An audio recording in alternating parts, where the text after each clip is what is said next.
Matemática, página 39. Frações maiores que o inteiro.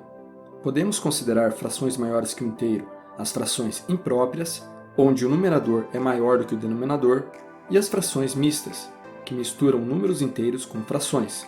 Vamos entender melhor nas atividades a seguir. Carla fez 2 bolos e cortou fatias idênticas para vender na padaria. Perceba que cada bolo tem 1, 2, 3, 4, 5, 6 fatias. Escreva uma fração que pode representar um desses bolos inteiro. Como nenhuma fatia de bolo ainda foi vendida, podemos dizer que temos 6 pedaços de 6, ou seja, 6 cestos. Agora, observe quantas fatias foram vendidas dos bolos abaixo.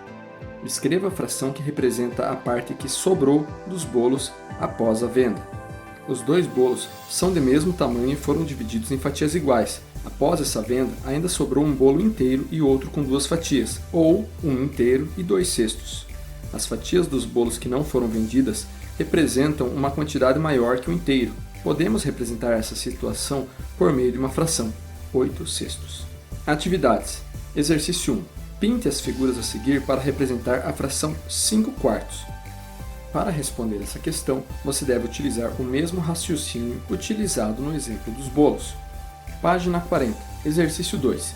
Na receita de um bolo, Carla usou uma xícara cheia de farinha de trigo e outra pela metade.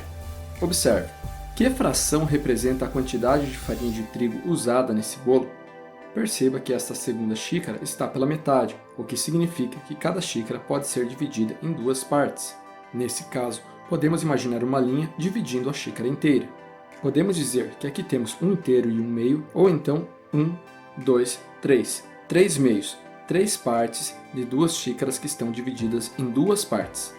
Exercício 3. A família de Bruno pediu 2 pizzas para o jantar. Elas vieram cortadas em fatias idênticas. Ao final do jantar, sobraram algumas fatias. Veja.